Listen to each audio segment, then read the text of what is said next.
Vamos a tratar de terminar, ver un poco el capítulo 1 de Génesis. Quizás llegamos, quizás no, pero si no me gustaría dejar como tarea para mañana para que se haga un análisis del texto. No texto en cuanto a contenido, sino análisis de, digamos, de lo que surge, lo que emerge del texto de Génesis 3, del 1 al 6 particularmente, ¿ok? Que lo que no está expresado allí en palabras, pero que de relato emerge cosas interesantes, como para uno, para prestarle atención. Ustedes saben que en todos los relatos son así. Está aquella cosa que, esto como, si se quiere, para de una forma, como el tema de lo que sería, ¿cómo se llama? Expresiones corporales, para de una forma. Porque cuando nos comunicamos, por ejemplo, no es solamente a través de lo que decimos o lo que callamos, sino que en torno a ese diálogo, ese momento, emergen muchas otras expresiones que no están dentro de las palabras. Expresiones que pueden emerger de lo que es, por ejemplo, expresiones corporales. ¿Okay? Si usted ve una escena, se encuentra dos amigos de hace muchos años y uno se la tira encima, la abraza, ¿qué hace tanto tiempo? El otro le dice, hola. ¿Okay? Entonces, evidentemente, esa expresión corporal está hablando mucho del respecto al sentimiento de uno y respecto al sentimiento del otro. En un texto aparece mucho de estas cuestiones, no hay expresiones corporales, pero sí de las expresiones escritas y no escritas, emergen situaciones y circunstancias que nos hace pensar un poco sobre ese texto. Génesis 1 del 1 al 6 tiene estas cosas que es interesante, que por ahí llegamos, podemos adelantar algo y si no será tarea para mañana. Y el otro tema, que cuando llegamos a Génesis 3 y Génesis 5, hay una cosa, es que debemos aprender o no aprender, sino si se quiere, reflexionar o re-reflexionar para saber si lo que nos ha enseñado durante generaciones es tradición humana, psicología barata, o no es Biblia, la palabra de Dios. ¿Ok? Sobre todo porque tiene con el concepto de la tabula rasa, lo que ya hablamos. ¿Okay? Y vamos a ver que nosotros llegamos a este mundo con un conjunto de cosas que bajo ningún punto de vista el ser humano llega desnudo, y mucho menos y mucho más comprender que los seres humanos que llegan a este mundo en un estado de bebé, entre comillas, lejos de todo concepto de esta sociedad, de la pureza. ¿Vieron que todos los bebés te ponen la foto de un bebito rebosante, rosadito? Bueno, en Occidente ahora son todos bebés dentro de su peso. Usted sabe que los chinos todavía se conserva esta idea de que los bebés que son bien gorditos, rosaditos, son bebés que están sanos. Claro, según la medicina moderna, esos bebés no están sanos, entre comillas, pero es todavía que usted ve en dibujos o cosas que se pegan, esos afiches, no sé cómo se llama, por ejemplo, para el año nuevo chino, que ahora ya llega en febrero. ¿Cuándo es el año nuevo chino? Ale, ¿vos te acordás o sabés qué fecha es? Yo sé que febrero, no me acuerdo si era 14, alguna de estas cosas. Entonces el tema es que se pega carteles tipo, por ejemplo, aquellos feliz año nuevo, frases, digamos, de augurio. Por ejemplo, hay una cosa muy interesante, hay un cartel que está la letra suerte, que se pega, digamos, en la posición correcta, y también se pega en la posición invertida. Muy interesante. ¿Por qué? Porque, bueno, todos son simbología, porque tiene que ver con la palabra llegar y la palabra invertido, por ejemplo. ¿Okay? Como son dos palabras diferentes, pero tiene el mismo sonido, Entonces la idea es que lo que está invertido, uno al pronunciar la palabra dice, esto está invertido, es como que vos estás diciendo que la suerte llega, entre comillas. Hay muchas esas cosas. ¿Vieron ese gatito que está con la patita por el negocio? Bueno, muchas veces lo pone al revés. Yo me acuerdo una vez tuve un negocio y yo le miraba al hombre y le digo, che, está puesto al revés el gato. Me dice, ¿por qué? Porque vos lo pusiste mirando hacia adentro. Esto tiene que estar mirando afuera, como que está llamando a la fortuna. Entonces el hombre me dice, con razón venía perdiendo guita hace rato.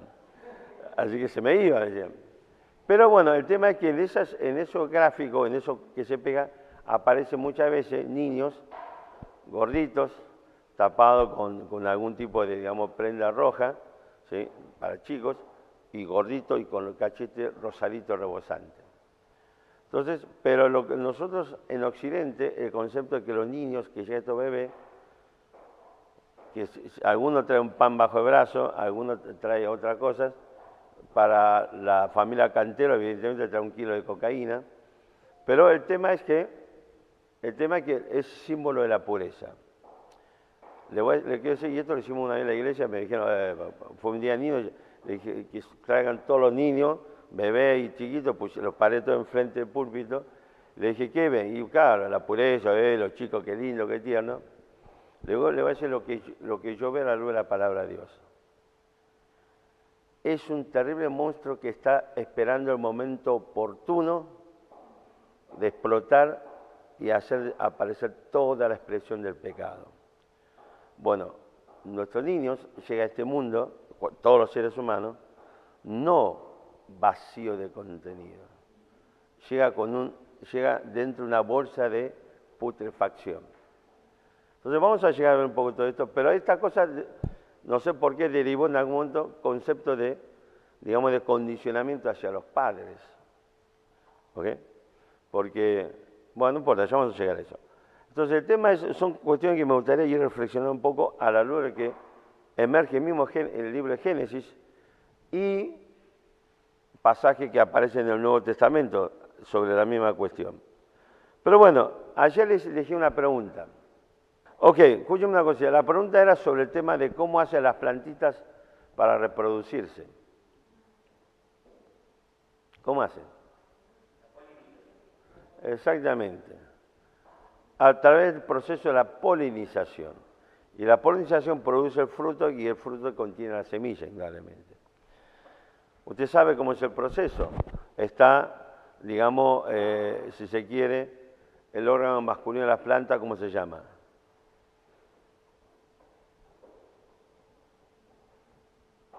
Nunca vieron nada de esta cosa, ¿no?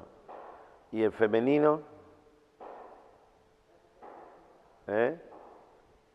No, en tu caso yo lo puedo entender, pero ¿y los pibes? ¿Qué hacen? ¿A qué van a la escuela ustedes?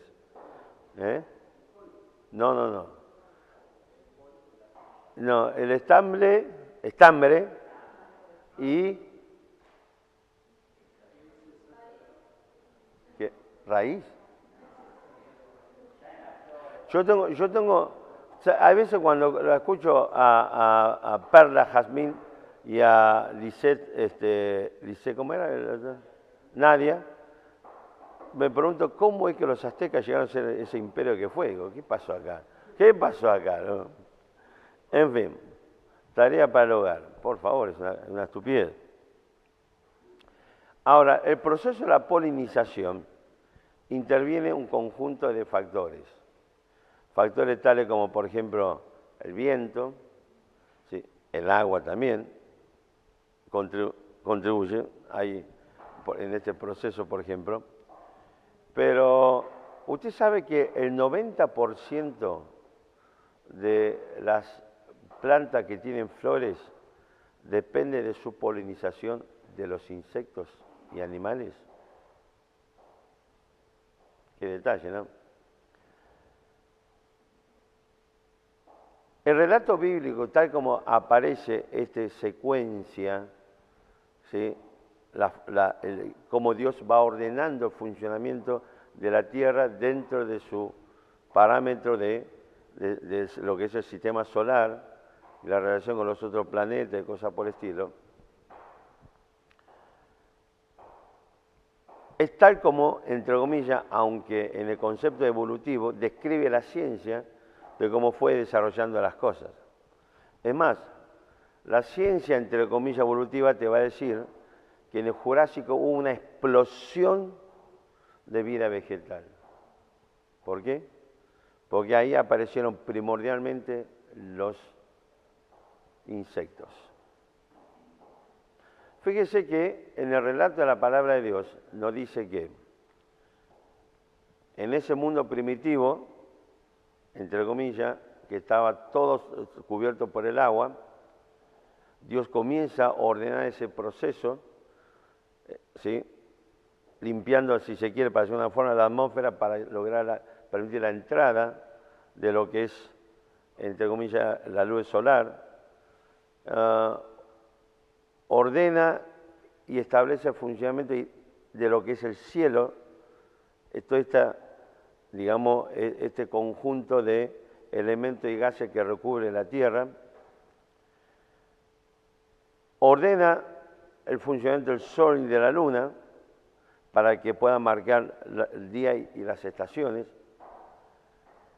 En este proceso, a través de diferentes medios, hace emerger la tierra seca, y la tierra seca produjo automáticamente lo que está en estado latente, que es la vida vegetal. Pero hasta ese momento había un conjunto de animales que existía ya. Pues si usted le ve, porque no necesita este conjunto de animales de lo que sería la vida terrestre. Porque fíjese, en el versículo 22 dice, 21, dice, y creó Dios los grandes monstruos marinos y todo ser viviente que se mueve, que las aguas produjeron según su género, y toda especie alada según su especie. ¿Ok? Ahora, cuando llego al 24, aparece la creación de la vida terrestre. ¿Sí? Es muy interesante cuando dice, luego dijo Dios, produzca la tierra seres vivientes según su género, bestias y serpientes y animales de la tierra según su especie, y fue así, e hizo Dios animales de la tierra según su género. Es interesante esto. Una vez que ahora tengo día, las estaciones, emergió la vida vegetal, yo necesito el desarrollo de la vida vegetal a través de qué cosa? De la existencia de la vida terrestre, para favorecer el tema de, por ejemplo, entre otras cosas, el proceso de la polinización. ¿Ok?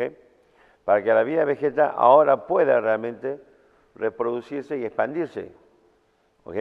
Para poblar lo que sería esta tierra que ahora emergió y produjo la vida, digamos, la vida vegetal. Hasta aquí, Dios termina de ordenar toda la tierra. Ya tenemos la tierra funcionando. Es más, de hecho, no sé si ustedes sabían, usted sabe que la Tierra está dentro de una galaxia que se llama Vía Láctea. Hoy más o menos sabemos, es la teoría más aceptada, que lo que mantiene unidas las estrellas y los planetas de una galaxia es lo que está, la fuerza gravitatoria que está en el centro de la galaxia, que será un agujero negro. ¿Ok? Que en muchas películas de ciencia ficción usted va a ver aparecer este agujero negro. Mi teoría es que los agujeros negros son los inodoros de los ángeles. ¿Qué quiere que le diga? Pero bueno, algún día veremos si esto es posible o no. Pero en la Vía Láctea, que hay miles y millones de cuerpos celestes, usted sabe que nuestro sistema solar está en un extremo exterior, digamos, de lo que es la Vía Láctea. Y la ciencia nos dice que la ubicación de nuestro sistema solar en ese punto es estratégico para el desarrollo de la vida. porque más cerca del centro estaremos todos cocinados. No hay posibilidad de desarrollo de vida. Es decir, que aún la ubicación, no solamente de la Tierra respecto a su Sol, la ubicación de nuestro sistema solar dentro de la Vía Láctea está en un punto especialmente privilegiado para el desarrollo de la vida. No vamos a entrar con este tema de, por ejemplo, hablando de lo que es propósito, usted sabe que el sistema solar tiene los planetas interiores que son planetas rocosos. ¿Cuáles son? Cuatro. Y Marte. ¿Ok? Después de Marte hay un cinturón de asteroides que está siendo observados, monitoreado por los científicos, por la ciencia, porque de ese cinturón de asteroides hay cada cascote de una dimensión impresionante, que si un día se desprende de su órbita, puede tranquilamente dirigir la dirección hacia la Tierra y estamos fritos. Pero después de ese cinturón de asteroides tenemos los grandes planetas gaseosos, que son, por ejemplo, Saturno, no, Mercurio está, Júpiter, Saturno, Urano y así sucesivamente. ¿Alguien sabe por qué? ¿Cuál es la razón de ser de esos grandes monstruos, ¿cómo se llama? Gaseosos.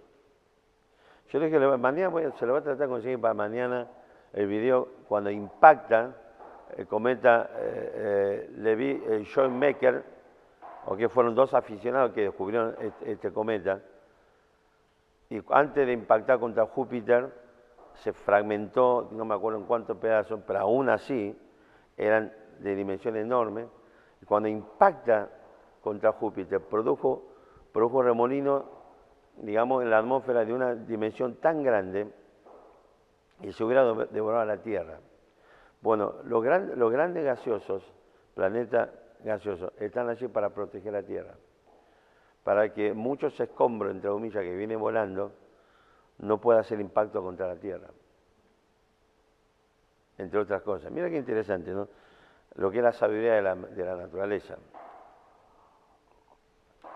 Pero el punto central es que la Tierra ahora ya está.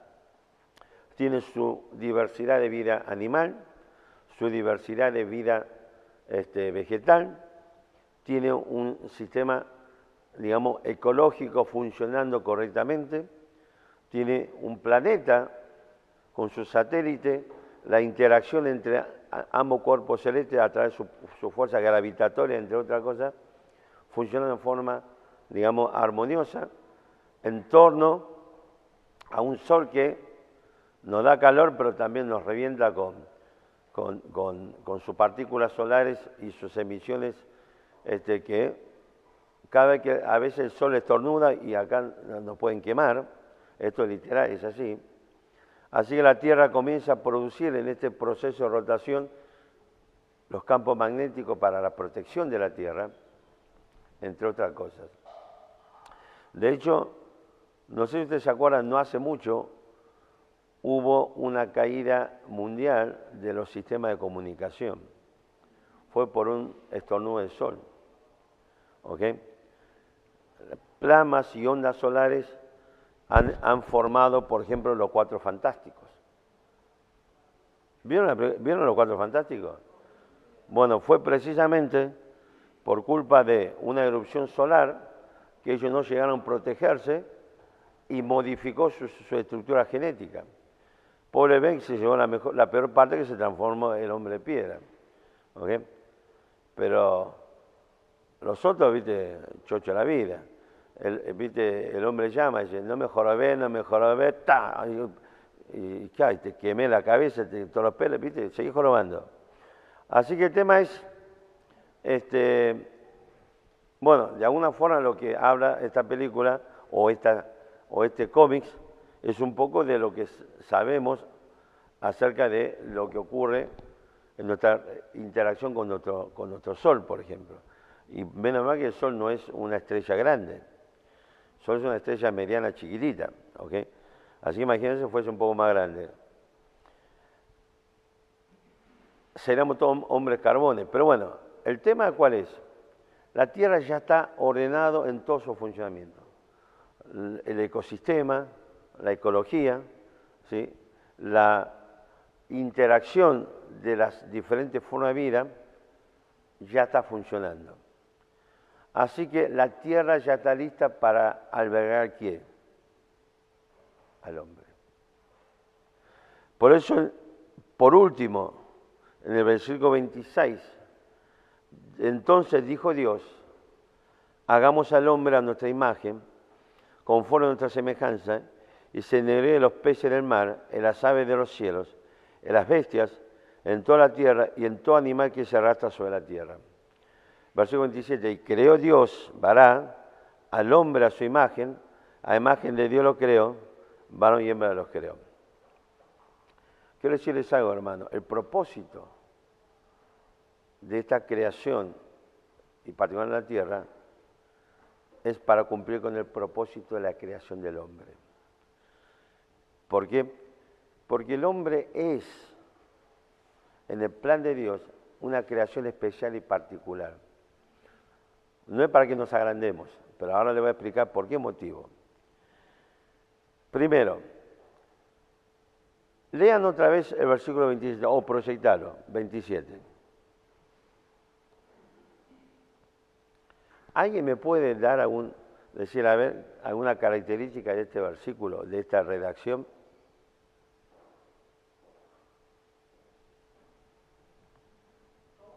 ¿Alguna característica de esta redacción, así como está? Imagen de Dios. Somos parecidos a Dios. ¿Somos parecidos? ¿Qué significa somos parecidos? O por ejemplo, ¿Dios se parece más a vos o a tu hermana? Pregunto.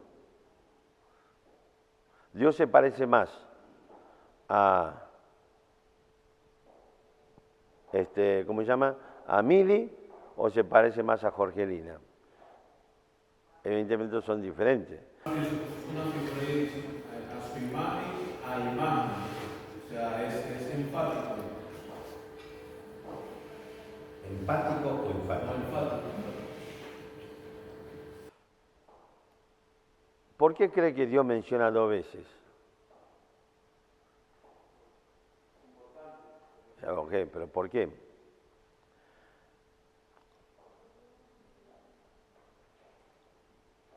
Fíjese un poco el signo de puntuación. Dice, y yo le digo que entiendo, en la traducción, la puntuación está correctamente colocada. Dice, y creó Dios al hombre a su imagen, coma, a imagen de Dios lo creó, punto y coma, varón y hembra los creó.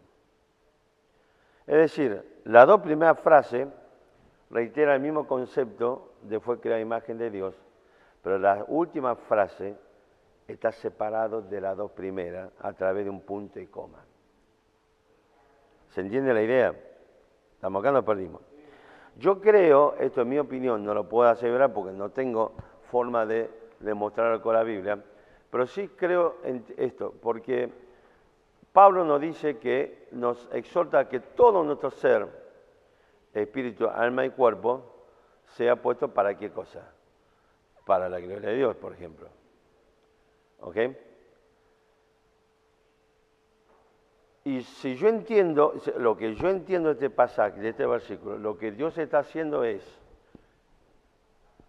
y creó Dios al hombre a su imagen, su espíritu, a imagen de Dios los creó su alma, y ahora viene su cuerpo, varón y hembra los creó. Es decir que lo único que no es a imagen de Dios es nuestra vida corporal, nuestra manifestación exterior, digamos, material. ¿Se entiende el concepto? A usted le preguntaron una vez lo mismo que le dije recién a Iván hizo, porque a mí me preguntan muchas veces, che, ¿Dios es hombre o mujer? Cuando me preguntan yo le digo, Dios es chino, partamos de esta base, después hablamos de otra cosa. Dios es chino realmente. Es más, Salmo 150, versículo 25 dice, en el idioma perfecto chino les hablaré. ¿Ok? Pero es interesante esto. Si yo entiendo bien este versículo, lo que me está diciendo es que lo que no ha sido imagen de Dios es la vida material, físico, corporal. ¿Se entiende? Y si esto es correcto, esto yo estoy partiendo de la base que yo creo en el hombre tripartito. Después la filosofía está la discusión si el hombre tiene dos partes solamente. ¿Se entiende? El tema es esto. Pero habitualmente entendemos que el concepto de Pablo es un concepto del hombre tripartito.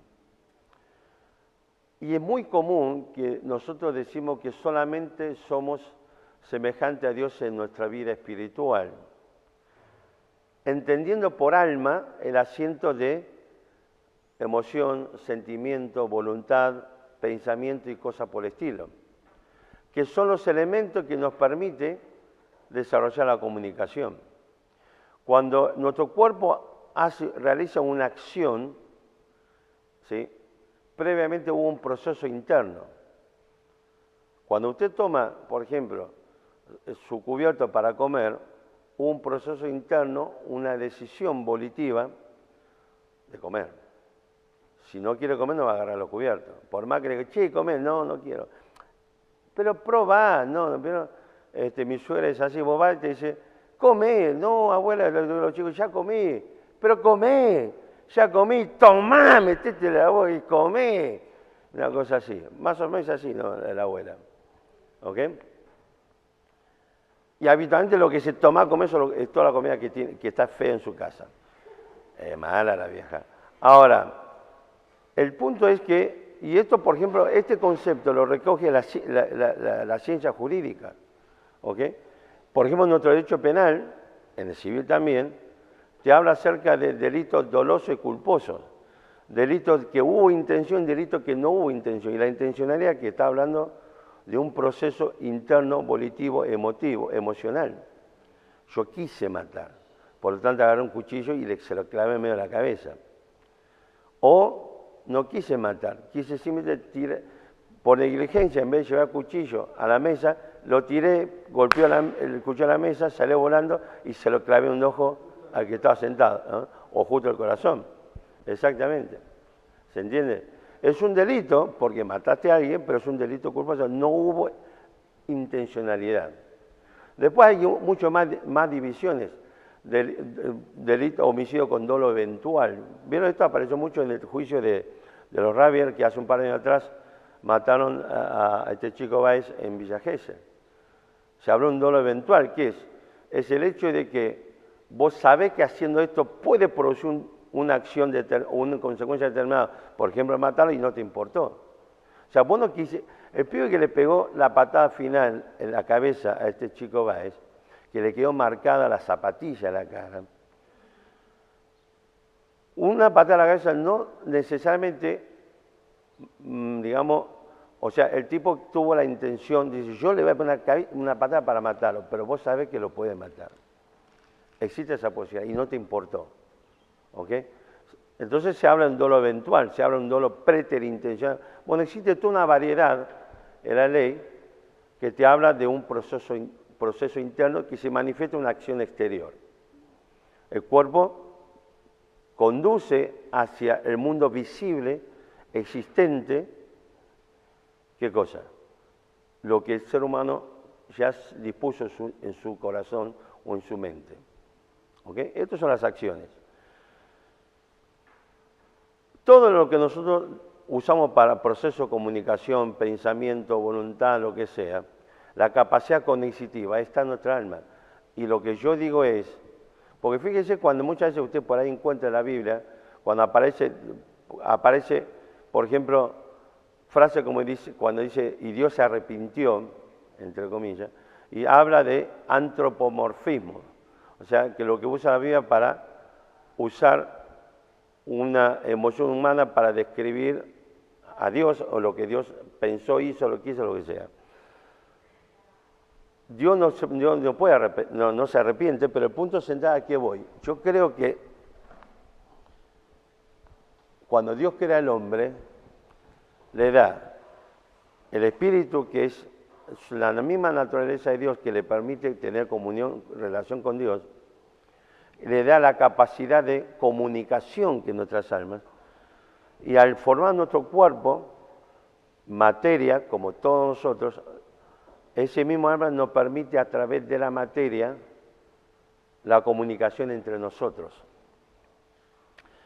Yo entiendo, personalmente, esto es mi conclusión respecto a Génesis 1:27, está describiendo la formación de las tres partes de lo que compone un ser humano, y el hecho de que cuerpo y alma estén separados de la primera parte a través de punto y coma, lo que nos está diciendo claramente que Dios no es ni hombre ni mujer, Dios es espíritu. Ni tu cuerpo mujer es parecido a Dios, ni tu cuerpo hombre es parecido a Dios. Ninguno. Dios creó el hombre y la mujer, dos géneros, como ha dicho acá el hermano, entre otras razones con capacidad reproductiva, por eso Dios le dice a Adán y Eva, fructificad y multiplicaos, entre otras cosas. ¿Se entiende? Ahora, le voy a decir por qué Dios desarrolla el propósito de Dios en el ordenamiento, en el ordenamiento de la tierra, tiene que ver para prepararlo para recibir a la creación predilecta de Dios, que es el ser humano.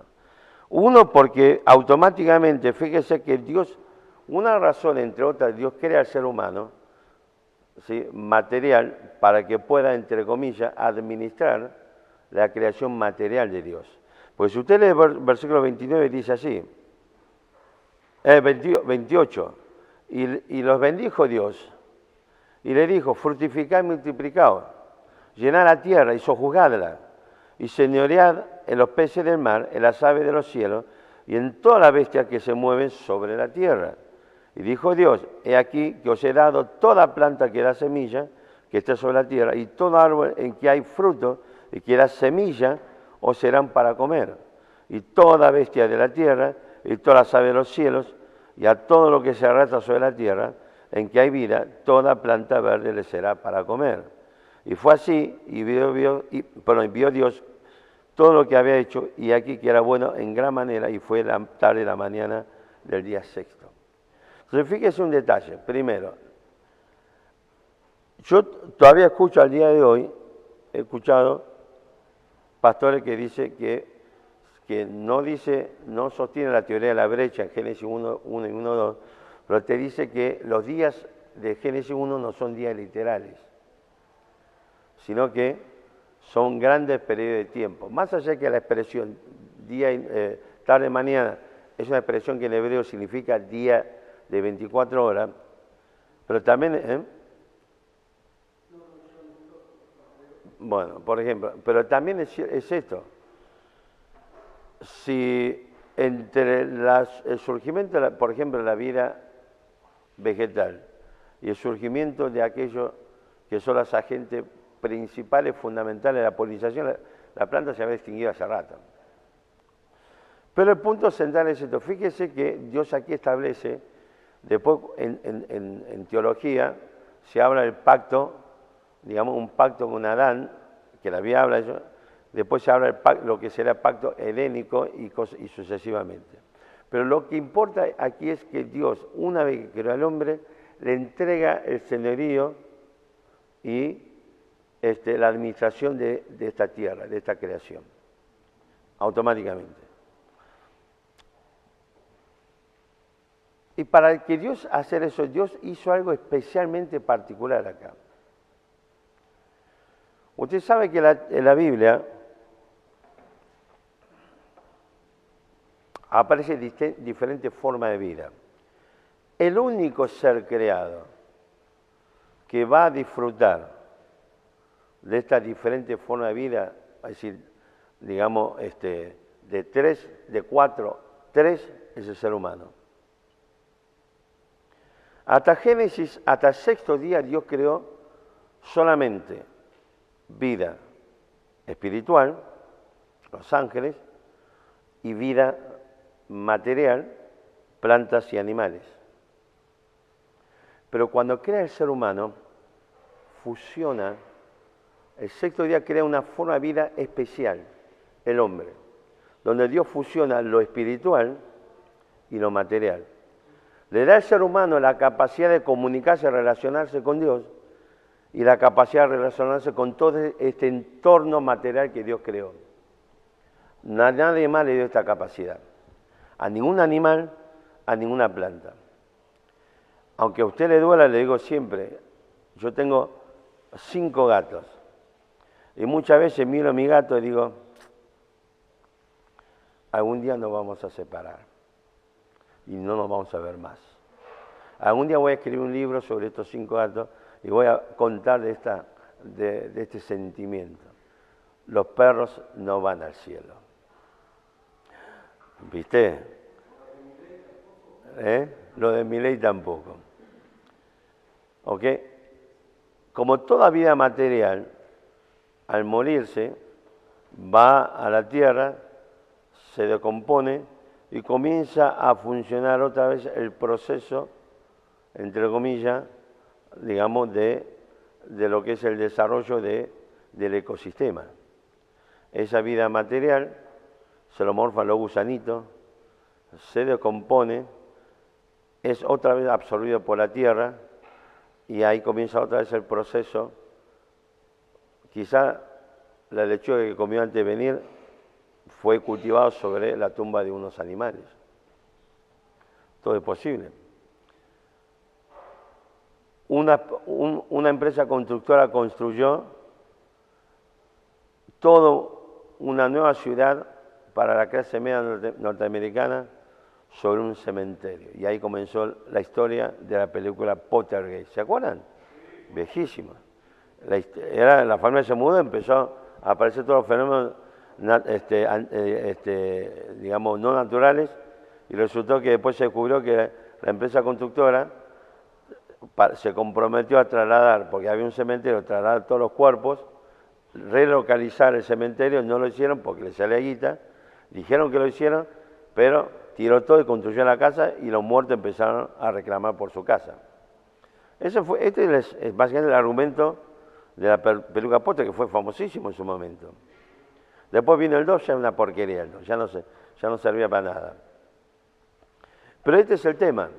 Dios crea, el sexto día crea una forma de vida especial, inexistente hasta ese momento. ¿Ok? Inexistente hasta ese momento. Dios fusiona la vida espiritual y la vida material y crea el hombre. El hombre adquiere la capacidad de relacionarse con Dios y adquiere la capacidad de relacionarse con el mundo que lo rodea, para poder, dice el versículo 22, sojuzgarla, para poder tener señorío y administrar este mundo esta creación que Dios le ha dado. ¿Ok? Capítulo 2, no voy a entrar en esta discusión acerca del 2, si el 2 es alguien que no está en el original, se lo metieron más tarde y toda la madre en coche, toda la crítica que existe sobre el capítulo 2, pero el capítulo 2 ya viene acá, nos relata, ahora Dios creó los cielos y la tierra, automáticamente se centra sobre la tierra, y termina el capítulo 1 con la creación del hombre. El capítulo 2 ahora trata específicamente del hombre y la mujer, ¿ok? Y una vez que ya aclaró que Adán y Eva, y todo lo que pasó en ese primer momento en el Edén, automáticamente el capítulo 3 nos relata, porque Dios quería llegar a este punto, qué es lo que hicieron esta gente. ¿Ok? Sí. Me parece importante hablar del tema de los meses, del calendario israelí, de los sacerdotes, del civil, ¿no? Y en los días, porque la Biblia relata que fue la tarde y la mañana un día y no la mañana y la tarde como en nuestra división de los días, ¿no? O sea, vos decís porque es el concepto judío de las horas. Eso es lo que quiere decir. Sí, porque muchos pasajes del Nuevo Testamento aún se interpretan en base al occidentalismo nuestro y no tiene... Sí, acá hay dos problemas en el fondo. Hay un problema de la interpretación o sea, el concepto que nosotros tenemos de día y lo que tenían los judíos, y aún un tema de los años. Usted tiene que saber que la concepción judía de años es diferente a la nuestra, ¿por qué? Simplemente por el hecho de que ellos, al igual que lo que es la cultura, todas las culturas antiguas, tienen un calendario basado en digamos, las fases lunares.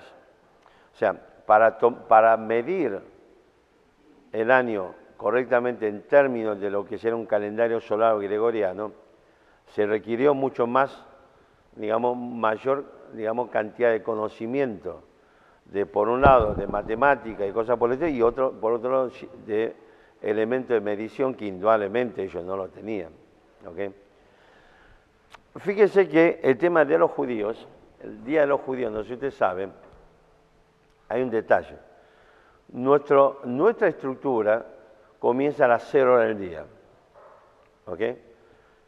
Las 12 o las 24 horas de un día, o sea, un día de 24 horas, las 24 horas de un día inmediatamente es las 0 horas del día siguiente. Es el momento donde termina un día, las 24 horas, y automáticamente las 0 horas del otro día comienza. Y estas 0 horas pasa, ¿sí? 2, 3, 5, 6 de la mañana, nos levantamos, desayunamos, elaboramos, y sigue las horas, llega a las 12 y empieza a 13, 14, 15, hasta que llega el día, hasta la hora 24. Los judíos marcan el inicio del día, no según este sistema. Ellos marcan el inicio del día, ¿sí? Con la salida de la primera estrella. ¿Ok? Marca con la salida de la primera estrella, que es alrededor de las 6 de la mañana promedio. El sistema de 24 horas de ellos es así. Alrededor de las 6 de la mañana, más o menos, ¿sí? Nuestro, empieza el amanecer, comienza un periodo de 12 horas, si se quiere, entre comillas, de día, ¿ok? ¿Hasta qué hora? Hasta las 18 horas, ¿sí? Que empieza a declinar la luz del sol, y ahí comienza las 2 horas de la noche. Este es el sistema como cuentan los judíos. Fíjese que cuando usted lee los evangelios, cuando aparece, por ejemplo, frase, digamos, cuando, por ejemplo, Cristo, cuando te habla, dice, la 9ª hora. Si yo digo, empezó más o menos a las 6 de la mañana, ¿cuál es la 9ª hora? Que es más o menos la hora que Cristo murió. La 9ª hora es conocido también, usted cuando lee la Biblia, cuando dice que el cordero debía ser sacrificado, ¿cuándo? Entre las 2 tardes. ¿Sí? Lo que sería para nosotros la tardecita, para decirlo de alguna forma, que es,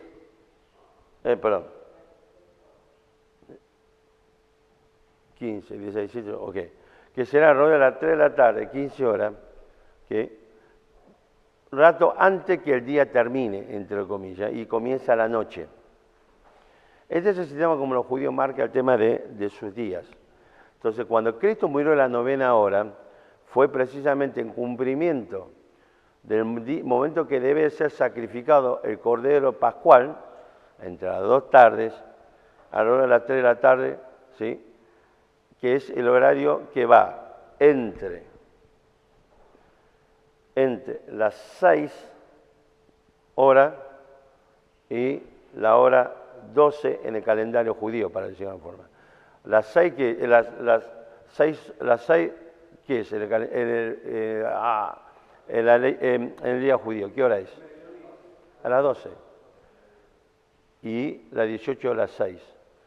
Entre las 2 tardes, aquí a las 15, es donde se dio muerte, se sacrificaba el Cordero Pascual, y en la hora que murió el Señor Jesucristo, más o menos. Por eso, cuando lo que está haciendo el pastor es que esto de tarde y mañana tiene que ver con el reflejo de este sistema para contar los días, y que además esta frase, tarde y mañana, es utilizada en las Escrituras para referirse a un día de 24 horas. nunca a periodos de grandes extensiones. ¿Se entiende? Y esto es importante tenerlo en cuenta para la discusión acerca de cuándo cuándo murió Cristo. Vieron que tradicionalmente se ha dicho que Cristo fue crucificado y murió el día viernes. Después empezaron lo que dice, no me da la cuenta y murió el día jueves. Después aparece aquello que dice, tampoco me da la cuenta el día jueves, murió el día miércoles. Y empieza todas esas elucubraciones.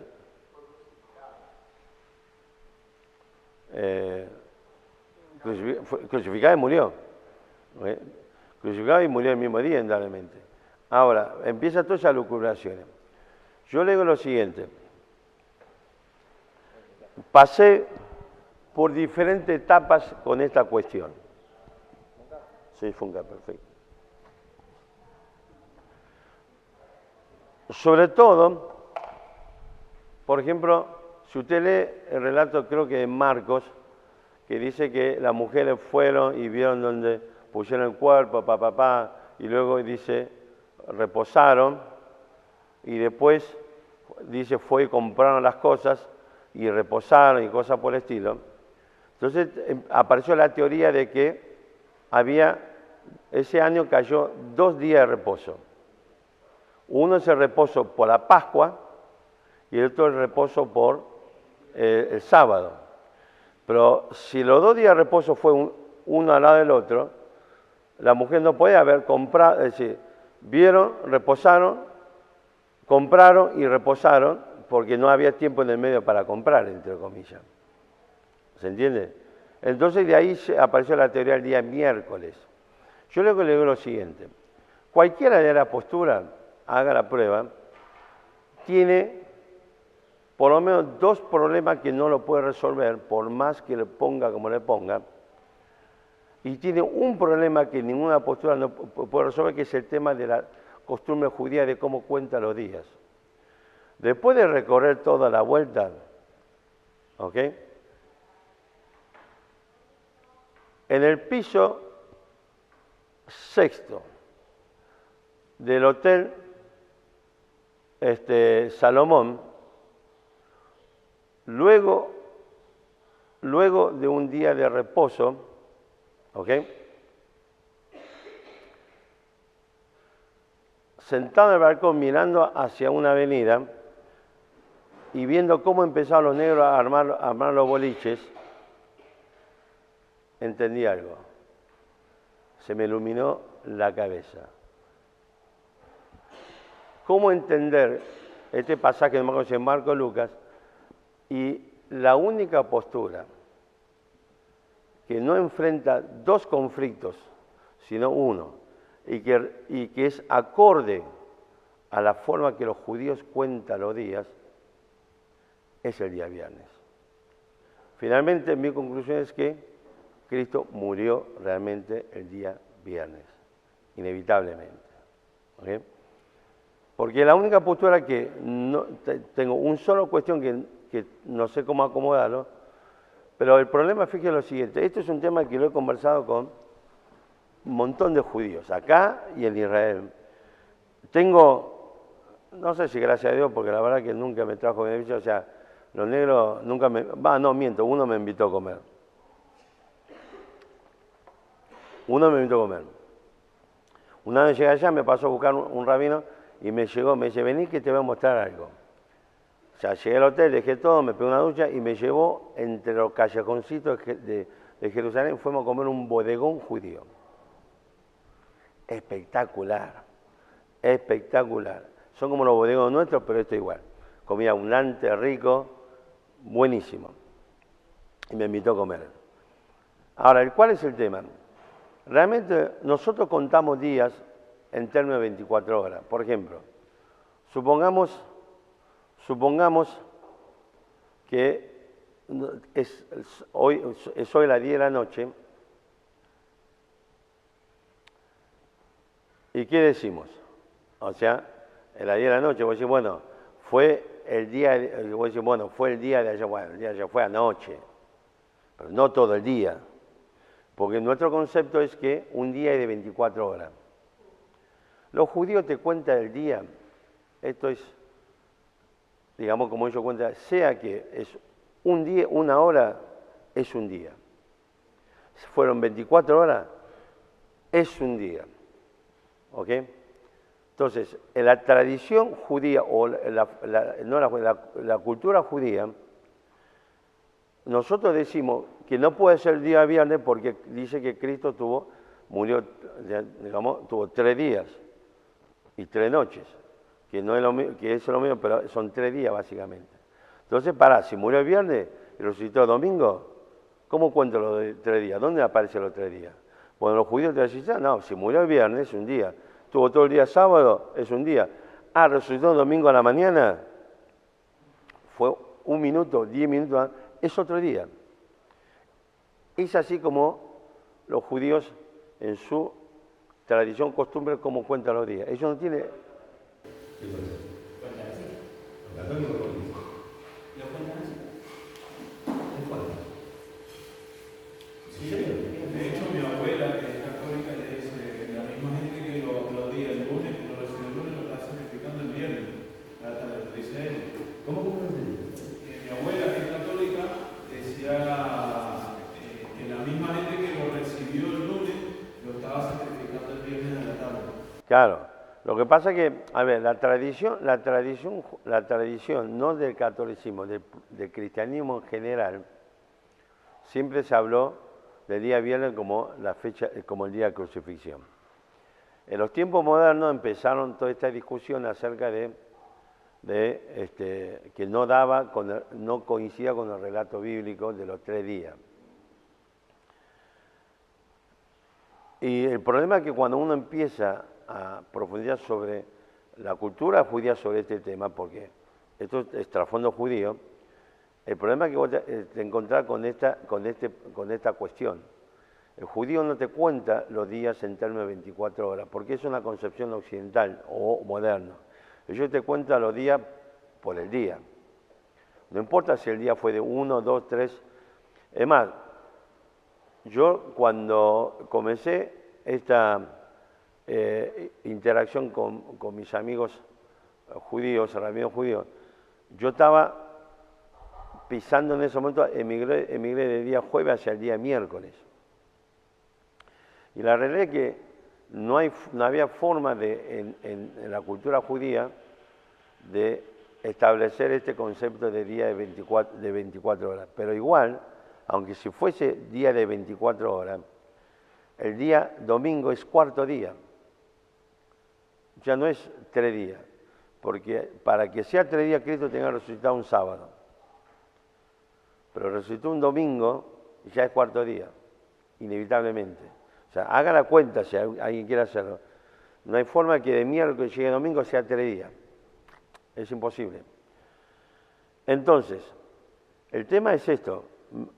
Y además, este pasaje que dice que las mujeres vio donde puso la tumba de Cristo y fue y reposó. Y luego dice, después del día de reposo compró perfume, ungüento, lo que sea, y reposó. Fue por esto. Mire, qué interesante.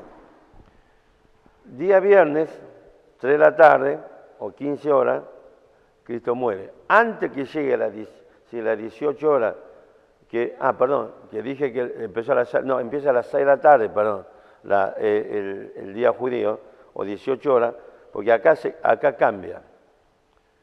Ellos cuentan 12 y 12, me equivoqué cuando dije 6 de la mañana. Ellos cuentan 12 horas de día y 12 horas de noche. Por eso el Shabbat comienza el día viernes a la tarde, el nuestro, y termina el sábado a la tarde. Exactamente.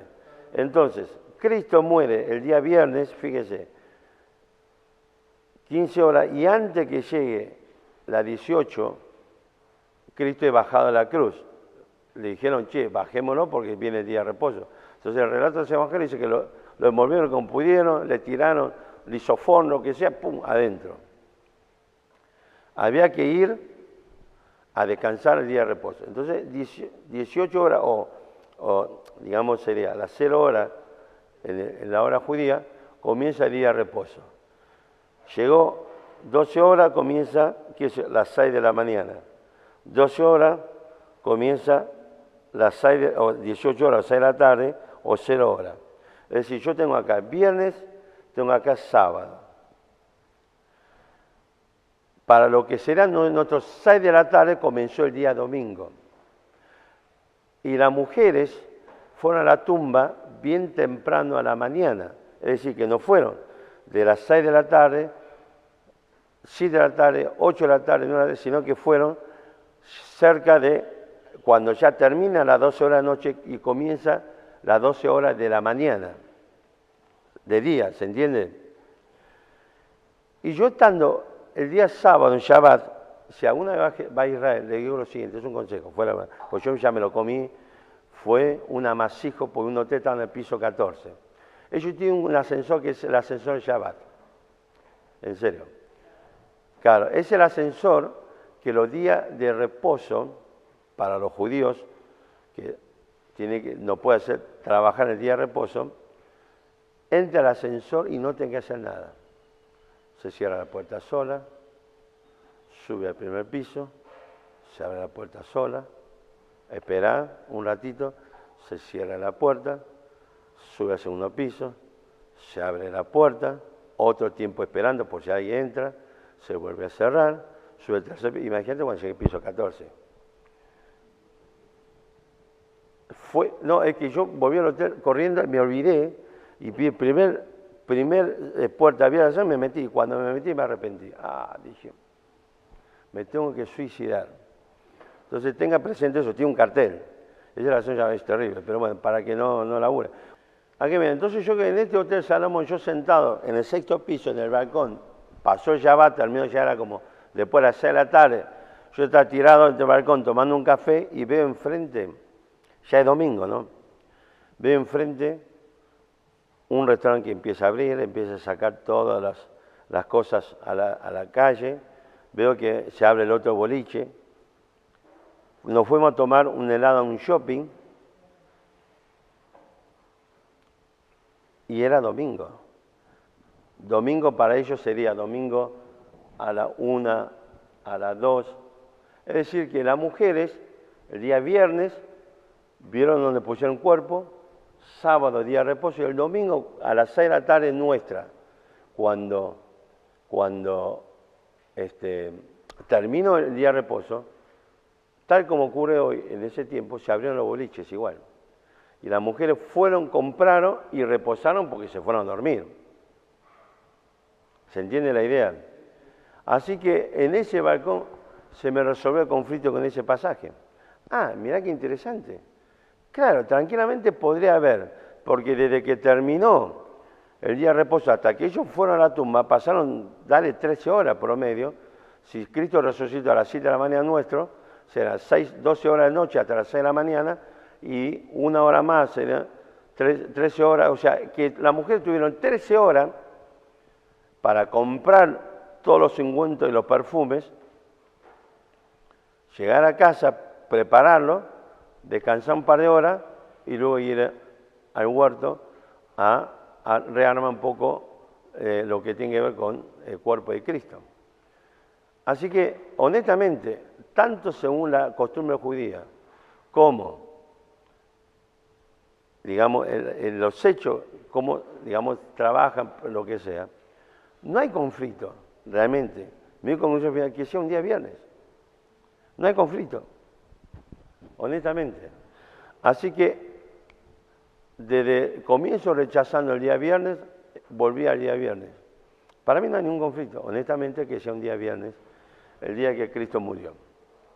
Y esto de que reposaron, no significa que había 2 días de reposo.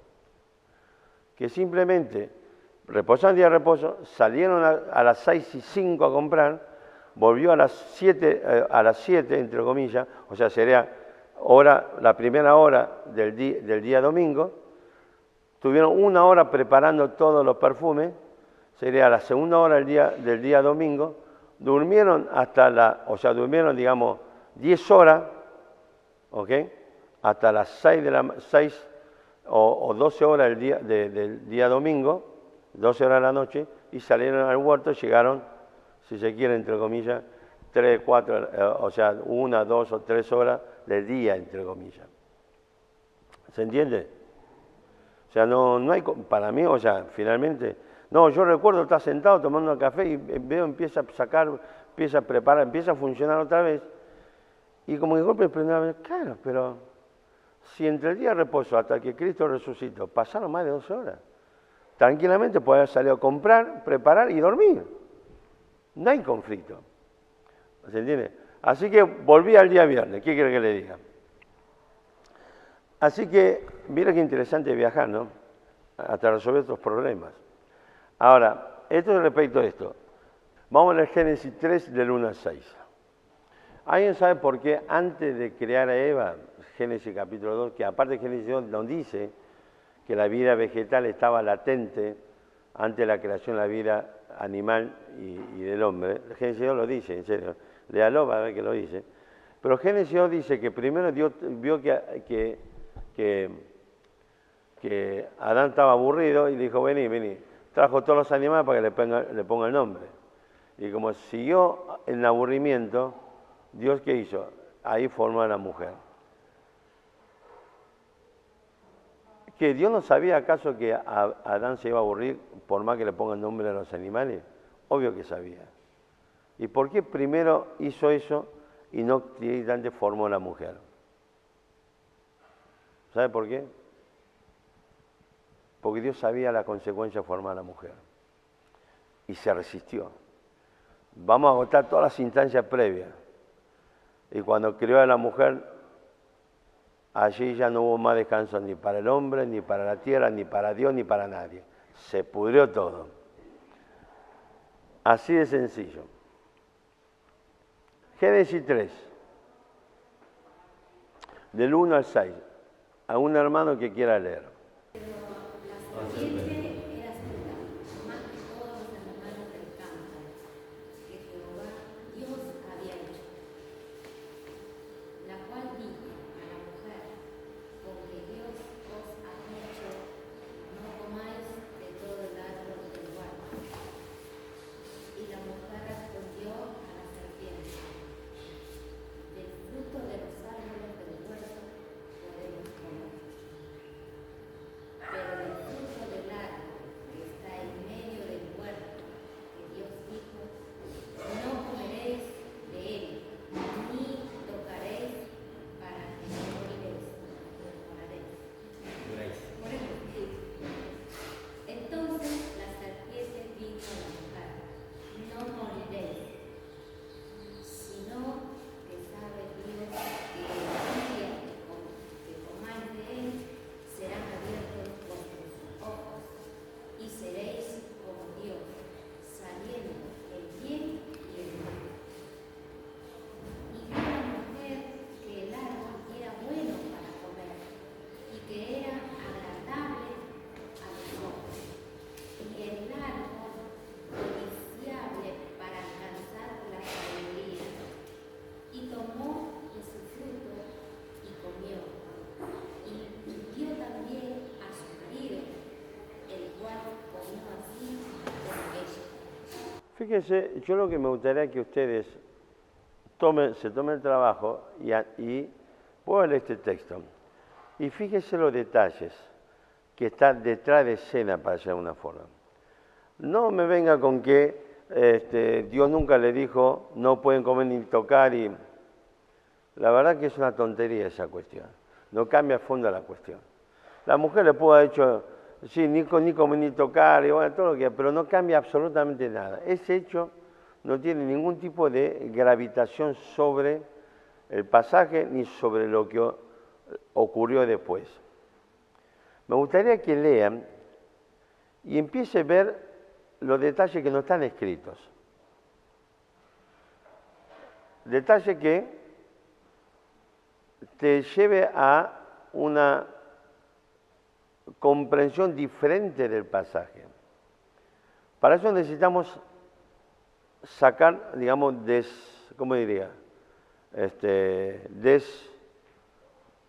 Destripar el pensamiento o cómo está condicionado nuestro pensamiento. Cuando nosotros llegamos a la iglesia particularmente, y esto ocurre en todos los años de la vida, nosotros, depende de la iglesia donde vamos, nuestra mente se condiciona y se forma de una forma determinada. Si usted va a una iglesia, por ejemplo, mencionaba un poco ayer sobre, o digamos, de carácter de teología de pacto, ¿ok? Y a usted le enseña desde el vamos que la iglesia está en toda la Biblia, en todo el Antiguo Testamento, y que no existe un milenio literal, sino que ya estamos en el milenio, y que en este tiempo Cristo reina en el corazón de la gente, una serie de cosas. Usted va a leer la Biblia y lo va a ver que todo esto es así. ¿Por qué? Porque ya de movida tu mente se formó a esa estructura. ¿Ok? Si usted va a una iglesia, por ejemplo, como los bautistas actuales, entre comillas, y te habla de la concepción dispensacional de la Biblia, y te habla del rapto o el arrebatamiento, que la iglesia está acá en el Nuevo Testamento, pero que Israel es otra cosa, no tiene que ver con la iglesia, y que después del rapto viene la tribulación, y después de los 7 años viene un milenio literal, donde Cristo va a reinar literalmente sobre la tierra, y piripipi, cosas por el estilo. Cuando lea la Biblia vas a ver que la cosa es así.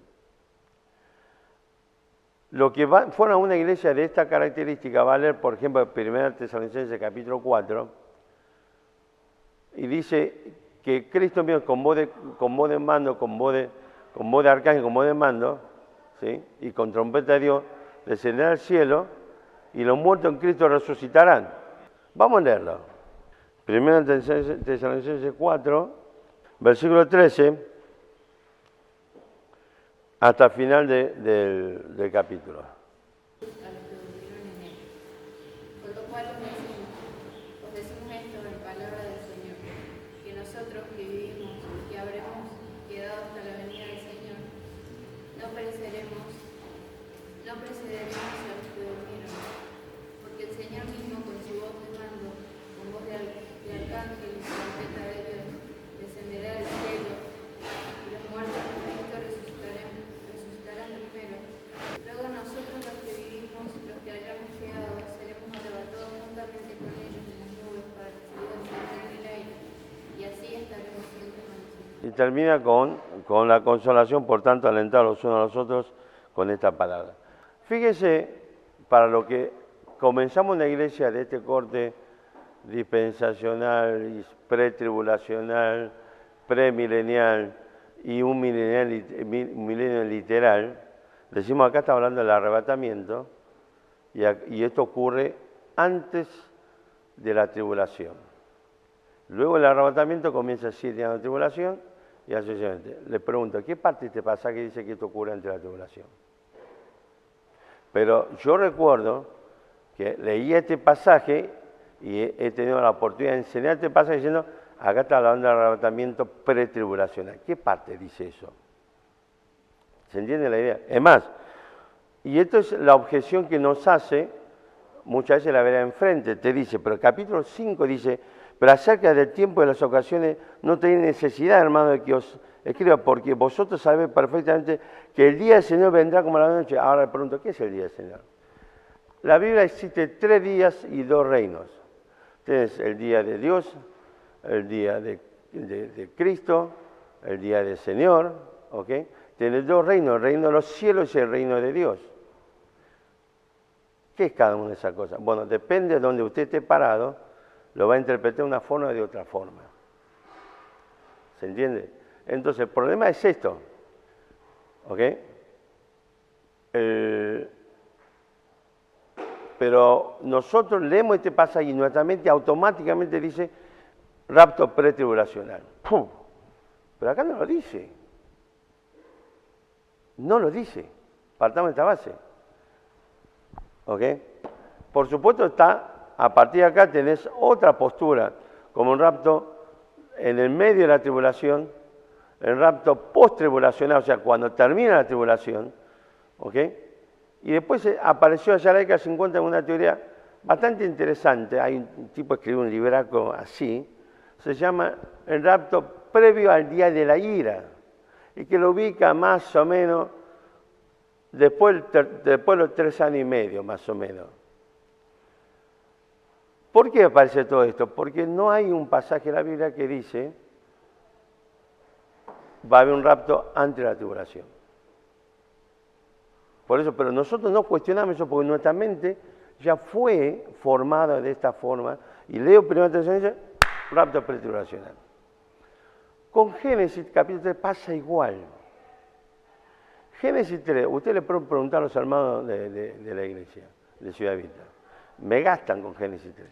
No tienen ni idea la cantidad de informaciones que tiene Génesis 3. Es muchísima la información que hay en Génesis 3. Muchísima. Honestamente le digo. Es más, me acuerdo un cumpleaños, ¿no? Que me pegaron un cartel en la pared de Génesis 3, no sé qué cosa.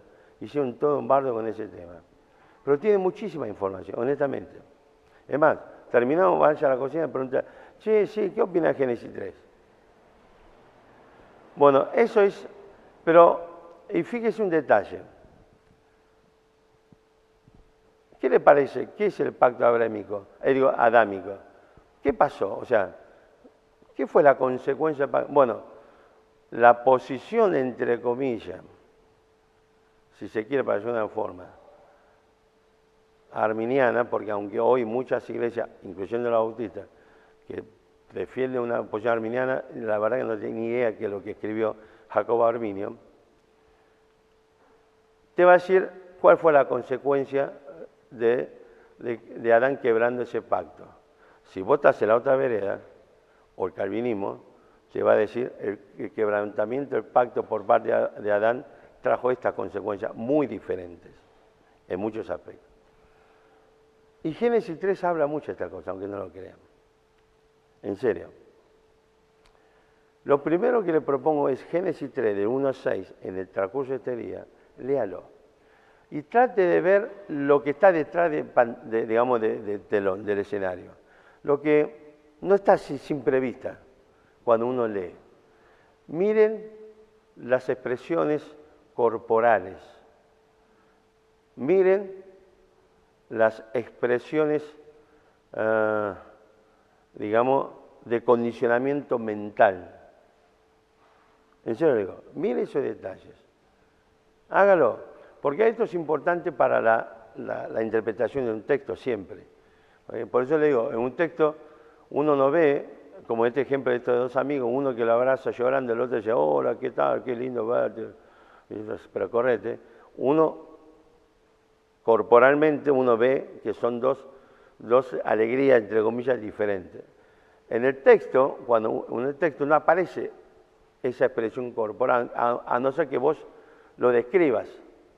Te voy a contar, sí, se encontró Juan y Carlos, y Juan se abalanzó sobre Carlos llorando sobre sus hombros a moco tendido, gritando su felicidad, su alegría de ver un viejo amigo, y mientras Juan simplemente le dio una palmadita sobre los hombros y dijo, qué lindo verte.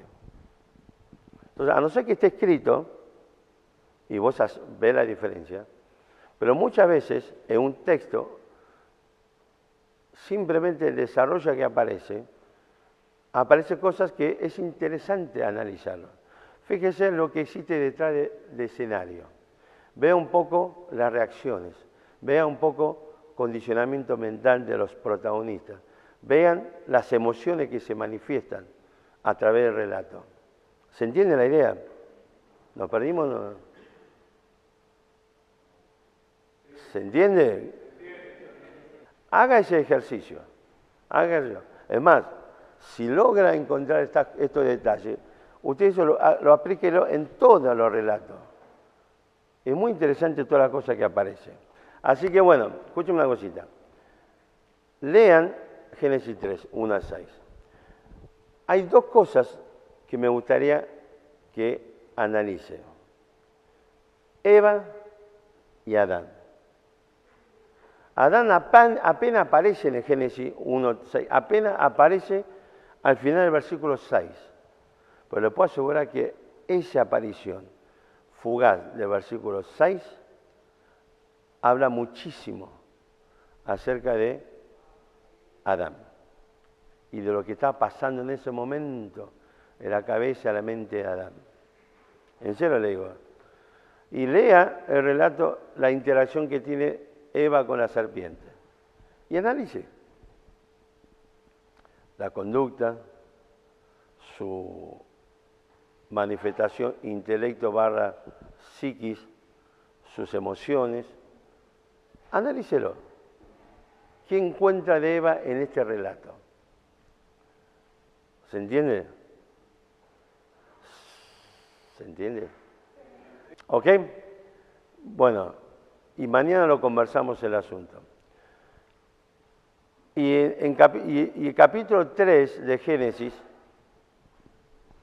menos los hermanos Ciudadita, y el que le pregunta a ellos, bueno, no sé si se van a acordar, pero el que le pregunta al Señor, que el Señor los parte con un rayo.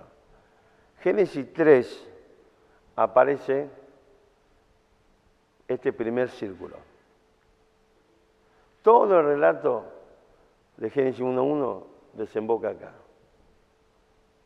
El objetivo de todo este proceso de contarnos cómo la creación de Dios fue para albergar su creación predilecta, que es el hombre, y cómo a partir de 2 que nos cuenta acerca del hombre y la mujer, y capítulo 3, automáticamente Dios llega a lo que quiere llegar, porque es de acá viene todo el desarrollo posterior de la Biblia.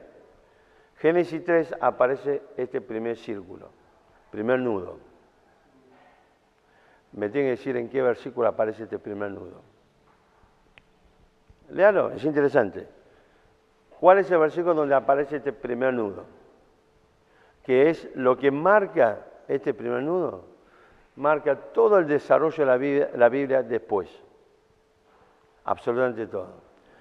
Y el entendimiento de este primer nudo hasta nos permite entender qué pasó en Génesis 4, por ejemplo, con Caín y Abel, que terminó Caín matando a su hermano.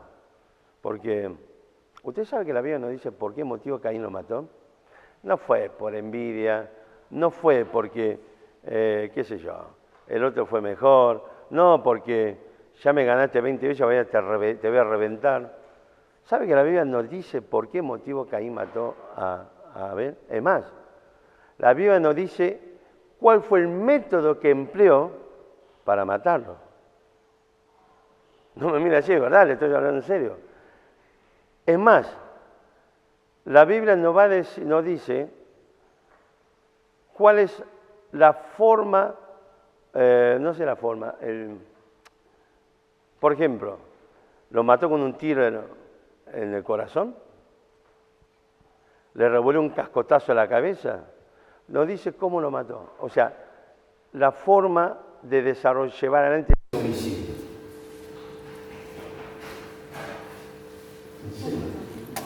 Así que, la Biblia lo dice, no es broma.